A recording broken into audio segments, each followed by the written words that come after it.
Hello viewers, welcome to the grow Telugu YouTube channel.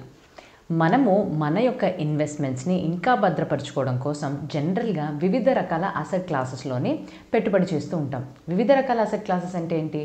Stocks, mutual funds, gold, real estate. So ఇటువంటి అన్నిటికన్నా కూడా ఎప్పుడు మనకి తెలిసిన విషయం ఏంటి అని అంటే, మనం కానీ బంగారంలో పెట్టుబడి చేసినట్టయితే అది ప్రస్తుతం కాకపోయినా స్లో అండ్ స్టడీ కానీ మనకి చాలా వరకు క్యాపిటల్ అప్రిసియేషన్ అనేది తెచ్చిపెడుతుందని. ఇంకొక సైడ్లోని స్టాక్ మార్కెట్స్లో కానీ ఇన్వెస్ట్మెంట్స్ చేసినట్టయితే అంతా కొంచెం ఎక్కువ రిస్క్తో కూడి ఎప్పుడు పడిపోద్ది, అంతే వేగంగా పెరుగుద్ది, అంతే వేగంగా పడిపోద్ది అనే విషయం మనకు తెలిసిందే. సో దీంతో పోల్చుకున్నప్పుడు మన పోర్ట్ఫోలియోలోని రిస్క్ని తగ్గించుకోవడం కోసం ఎంతో కొంత మనము గోల్డ్లోని ఇన్వెస్ట్మెంట్ అనేది చేస్తాము. అండ్ ప్రత్యేకంగా కానీ ఈ సంవత్సరం మన దేశంలో కానీ గోల్డ్ ఎందుకు మనం ఇన్వెస్ట్మెంట్ చేస్తాము అని అంటే, అదొక ఇన్వెస్ట్మెంట్ మార్గమే కాకుండా మన ఇంట్లో అంటే ఇంటిలపాదిలోని మొత్తం దేశవ్యాప్తంగా కూడాను అదొక స్టేటస్ సింబల్ అని చెప్పుకోవచ్చు. ఏదైనా ఒక మంచి విషయాలకి ఆర్ పండగ పూటలో మనం అందరం కూడా గోల్డ్ని కొనుక్కునే ముందుకు అడుగు పెడతాం. అండ్ అలానే తరతరాలుగా మన అమ్మలు అందరూ కూడా మనకి వాళ్ళ బంగారాన్ని ఇచ్చి పంచి ఇదొక ఫ్యామిలీ కల్చర్ కింద కూడా తయారైంది. అయితే ప్రస్తుత పరిస్థితులకు కానీ చూసినట్టయితే ఈ సంవత్సరం గోల్డ్ అనేది మన దేశంలోనే అత్యంత హైయెస్ట్గా ట్రేడ్ అవుతుంది. అంటే ఈ రోజున కానీ 10 గ్రాముల గోల్డ్ కానీ కొనాలి అని అనుకుంటే దాదాపుగా 89,000 చిల్లర అయితే అవుతుంది. సో ఓవర్ ద ఇయర్స్ కానీ మీరు చూసినట్టయితే ఈ గోల్డ్ యొక్క గ్రోత్ కర్వ్ ఏదైతే ఉంటుందో అది పెరుగుతానే వచ్చింది. సో ఇన్ని లాభాలుండి అండ్ వివిధ రకాలుగా మనం దీన్ని కొలుస్తూ బాగానే ఉంది కదా, దీని ఒక ఇన్వెస్ట్మెంట్ ఆప్షన్ కింద ఎందుకు చూడము ఆర్ చూస్తూనే ఉంటాము. కానీ ఎన్ని రకాలుగా అసలు మనం గోల్డ్లో ఇన్వెస్ట్మెంట్స్ చేయొచ్చు అనేది ఈ పర్టికులర్ వీడియో ద్వారా చూసి తెలుసుకుందాం. సో ఇంకెందుకు ఆలస్యం, వెళ్ళిపోదాం ఆ వీడియోలోకి. కానీ వీడియోలోకి వెళ్ళడానికన్నా ముందు తెలుసు కదా, మీరు కానీ ఇంకా మా గ్రో తెలుగు యూట్యూబ్ ఛానల్కి సబ్స్క్రైబ్ చేసుకున్నట్టయితే బెల్ ఐకాన్ని క్లిక్ చేయండి. ఎందుకంటే ఇక్కడ ఎంతో ఇంపార్టెంట్ అండ్ ఇన్ఫర్మేటివ్ కంటెంట్ని ఎప్పటికప్పుడు ఇన్వెస్ట్మెంట్స్ అండ్ పర్సనల్ ఫినాన్సెస్కి సంబంధించి మేము మీకు అందించే ప్రయత్నం చేస్తూనే ఉంటాం. కాబట్టి నేను సిఏ హిరణ్మేండి. ఈరోజు మనం చూడబోయే టాపిక్, ఎన్ని రకాలుగా మనం అసలు గోల్డ్లో ఇన్వెస్ట్మెంట్స్ చేయొచ్చు మన దేశంలోనే.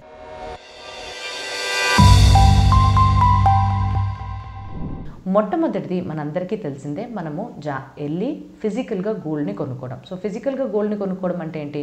ఆభరణాల రూపంలో కొనుక్కోవచ్చు, కాయిన్స్ కింద కొనుక్కోవచ్చు, బిస్కెట్స్ ఆర్ బార్స్ కింద కూడా కొనుక్కోవచ్చు. సో ఫిజికల్గా అంటే వెళ్ళి మీరు సాక్షాత్ ఆ గోల్డ్ని పట్టుకురావడం అన్నమాట.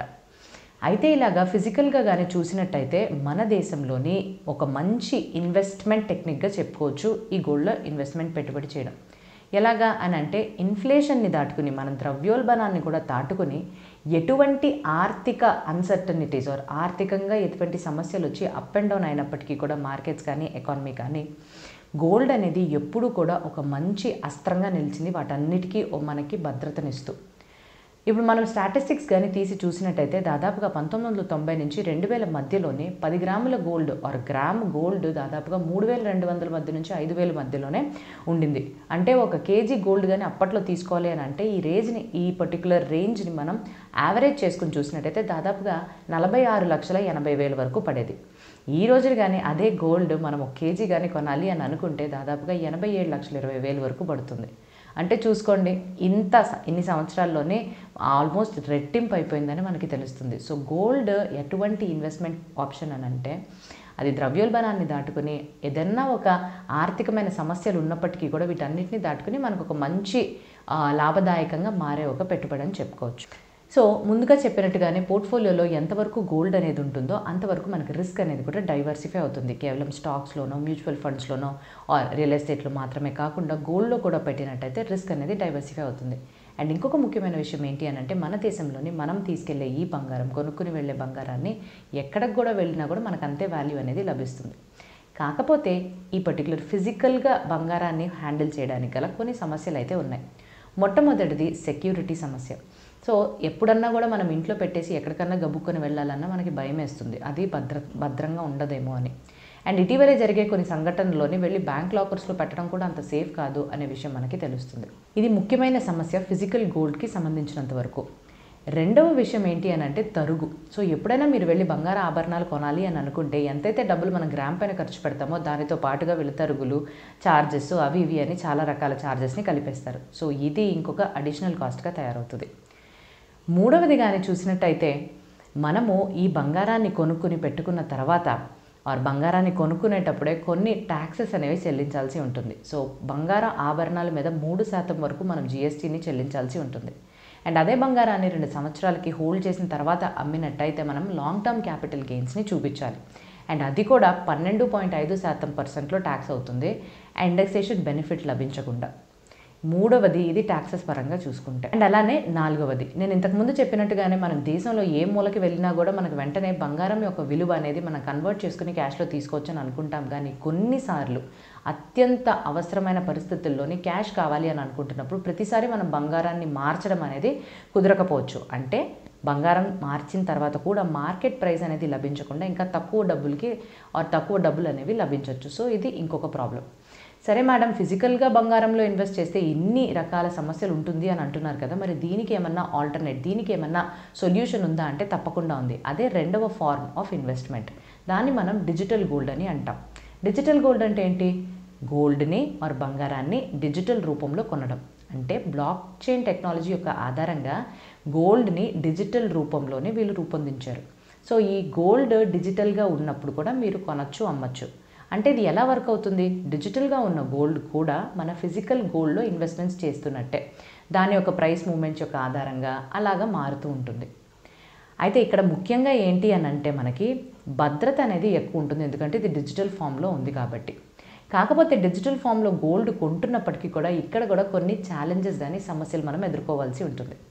మొట్టమొదటిది, మీరు ఏదైతే బ్రోకరేజ్ ఫర్మ్ ద్వారా ఏదైనా యాప్ ద్వారా మీరు గోల్డ్స్లోకి ఇన్వెస్ట్మెంట్ చేస్తున్నప్పుడు వాళ్ళు కనిపించని కొన్ని ఫీజులు కలిపేస్తారు. అంటే మేనేజ్మెంట్ ఫీజు అని చెప్పుకోవచ్చు. 2-3% మధ్యలో ఉండొచ్చు. రెండోది, మన అమ్మ వాళ్ళు అసలు ఇంట్లోనే పెట్టుకుని బ్యాంక్ లాకర్స్నే నమ్మనప్పుడు యాప్లో నేను గోల్డ్ కొంటానంటే ఎట్లా నమ్ముతారు? సో నమ్మించే ఈ పర్టికులర్ సెక్యూరిటీ రీజన్స్ అనేది ఎక్కువగా ఉంటుంది. దీనితో పాటుగాను ఇటువంటి యాప్స్కి ఇంకా కూడా మనకి రెగ్యులేటరీగా ఎటువంటి ఒక బాడీ కూడా రాలేదు.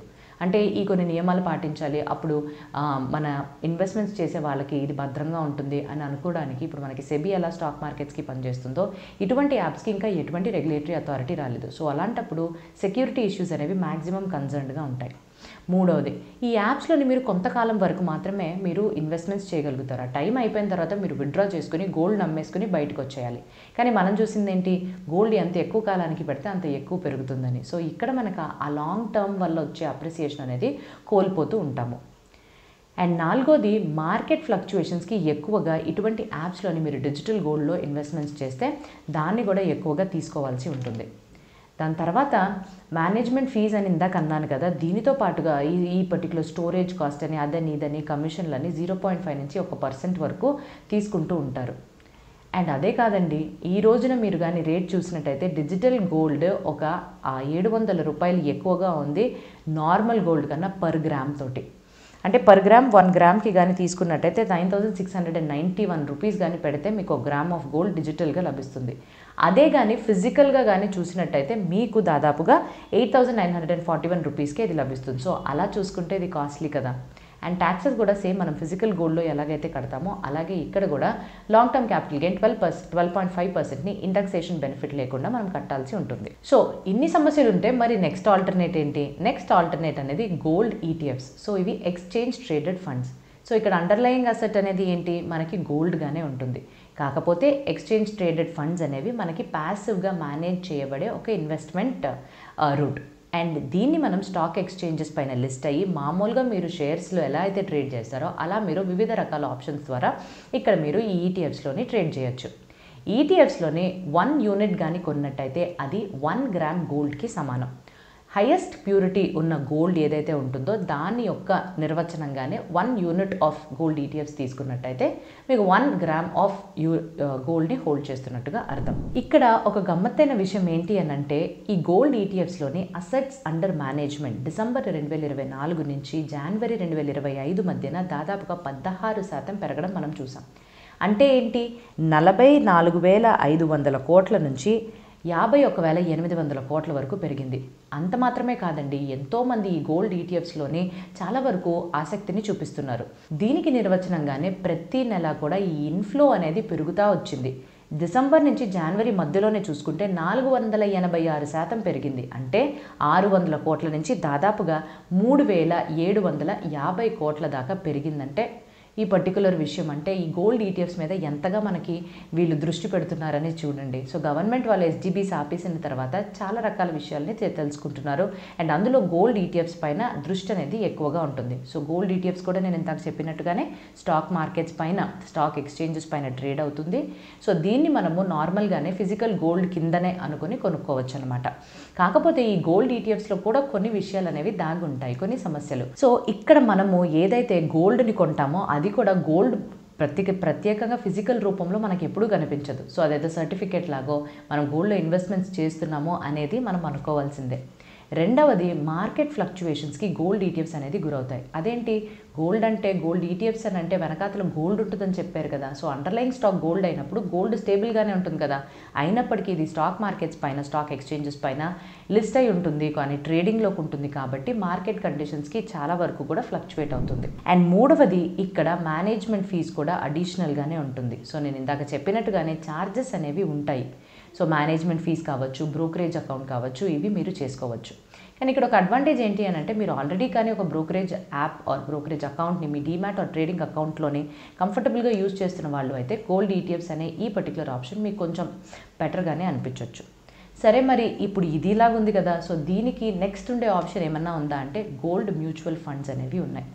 సో గోల్డ్ మ్యూచువల్ ఫండ్స్ అనేవి మన దేశంలోని ఒక చాలా పాపులర్ అయిన విషయం అనమాట. సో మ్యూచువల్ ఫండ్స్ ఎలాగైతే మేనేజ్ చేయబడతాయో, ఎలాగైతే అక్కడ మనము యూనిట్స్ని కొంటామో, నెట్ అసెట్ వాల్యూని కొంటామో, ఈ గోల్డ్ మ్యూచువల్ ఫండ్స్ కూడా అండర్లయింగ్ అసెట్ అనేది గోల్డ్ ఈటీఎఫ్స్ మీద వర్క్ అవుతాయి అన్నమాట. So gold exchange traded funds అనేవి అండర్లయింగ్ అసెట్ అయితే, మ్యూచువల్ ఫండ్స్ అనేవి వాటిలో ఇన్వెస్ట్ చేసి వాటిలోని యూనిట్స్ అనేవి కొంటూ ఉంటాయి.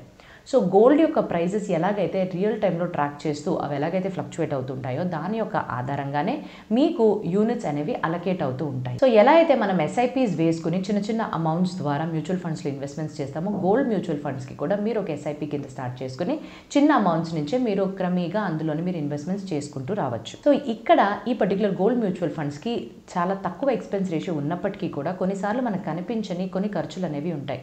ఇక్కడ డ్యూయల్ అంటే రెండు రకాల ఎక్స్పెన్స్ రేషియోస్ ఉంటాయి. ఒకటి గోల్డ్ మ్యూచువల్ ఫండ్ యొక్క ఎక్స్పెన్స్ రేషియో, ఇంకొకటి గోల్డ్ ఈటీఎఫ్స్ యొక్క ఎక్స్పెన్స్ రేషియో. ఎందుకంటే నేను చెప్పాను కదా అండర్లయింగ్ అసెట్ అనేది గోల్డ్ ఈటీఎఫ్స్ ఉంటాయి కాబట్టి.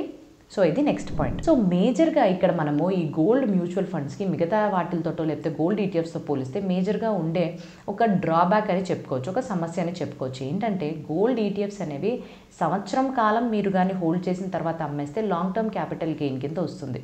కానీ అదే మీరు గోల్డ్ మ్యూచువల్ ఫండ్స్లో కానీ పెట్టుబడి చేసినట్టయితే 2 సంవత్సరాల వరకు వెయిట్ చేసిన తర్వాత కానీ మీరు అమ్మలేరు అనమాట. అప్పుడు అమ్మితేనే లాంగ్ టర్మ్ క్యాపిటల్ గెయిన్స్ కింద క్లాసిఫై మీకు 12.5% అనేది ట్యాక్స్ పడుతుంది. ముందే కానీ మీరు అమ్మేసినట్టయితే లాంగ్ టర్మ్గా అది క్వాలిఫై అవ్వదు కాబట్టి ఇంకా ఎక్కువ మోతాదులో మీరు ట్యాక్స్ అనేది చెల్లించాల్సి ఉంటుంది. సరే, ఇప్పుడు 4 రకాల విషయాల గురించి తెలుసుకున్నాం కదా. ఇందులో నాకు ఏది సరిపోతుంది అని మీరు అనుకోవచ్చు. అయితే గవర్నమెంట్ వాళ్ళు ఎప్పుడైతే సావరెన్ గోల్డ్ బాండ్స్ అనే ఈ పర్టికులర్ ఆప్షన్కి సంబంధించిన ట్రాన్సెస్ అనేవి ఇంకా మేము ఇష్యూ చేయట్లేదు అని చెప్పారో, ప్రతి ఒక్కరు కూడా గోల్డ్ పైన ఎలా ఇన్వెస్ట్మెంట్స్ చేయాలి అన్నట్టు చాలా రకాల విషయాలపైన దృష్టిని పెట్టారు. సో అందుకనే మేము మీ ముందుకు తీసుకొచ్చిన ఈ వీడియోలోని అసలు మన దేశంలోని ఎటువంటి వాటిల్లోనే ఆర్ ఎటువంటి విధానాల్లోని మీరు బంగారంలో ఇన్వెస్ట్మెంట్స్ చేయొచ్చు అని అంటూ తీసుకొచ్చాము. సో ఇందులో కానీ చూసుకుంటే 4 కూడా 4టికి ఉండే పాజిటివ్స్ ఉన్నాయి, 4టికి ఉండే కొన్ని సమస్యలు అనేవి ఉన్నాయన్నమాట. అందులో మీకు ఏది సరిగ్గా సరిపోతుంది అని అంటే అది మీ యొక్క సిచ్యువేషన్ని బట్టి ఉంటుంది. కానీ కొన్ని విషయాల్ని చెక్ చేసుకోవచ్చు.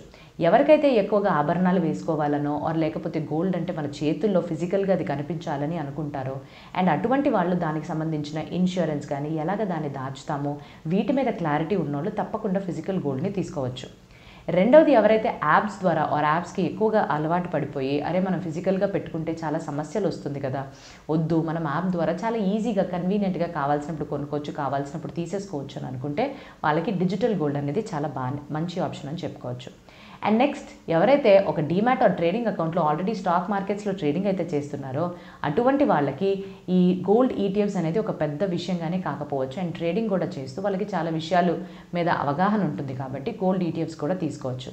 అరే కాదురా, మ్యూచువల్ ఫండ్స్లో ఎప్పుడైతే నేను ఎస్ఐపీస్ ద్వారా మనం ట్రేడ్ చేస్తూ ఉంటామో ట్రేడింగ్ కాకుండా మనం ఎస్ఐపీస్ ద్వారా ఒక క్రమశిక్షణతోటి మనం డబ్బులు వేస్తూ ఉంటాము కదా, సో అలాగే మనము ఏదో చీటీలు కడుతున్నట్టుగా ఒక గోల్డ్ మ్యూచువల్ ఫండ్లో ఇన్వెస్ట్మెంట్ చేద్దాము అనే మైండ్ సెట్ ఉన్న వాళ్ళకి తప్పకుండా గోల్డ్ మ్యూచువల్ ఫండ్స్ అనేవి వర్క్ అవుతాయి.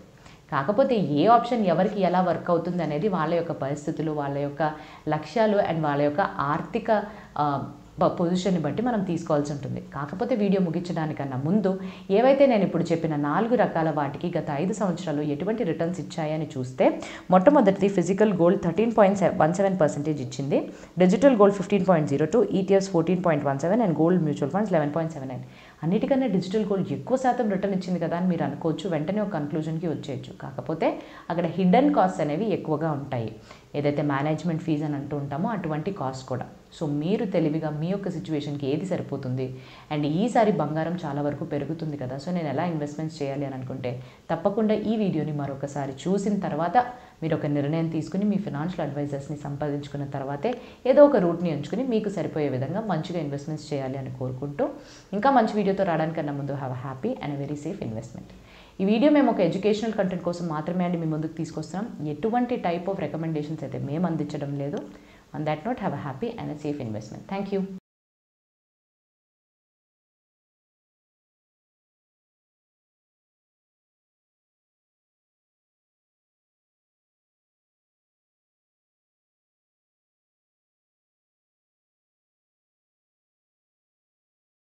Investment in securities market are subject to market risks. Read all the related documents carefully before investing. Please read the risk disclosure documents carefully before investing in equity shares, derivatives, mutual fund, and or other instruments traded on the stock exchanges.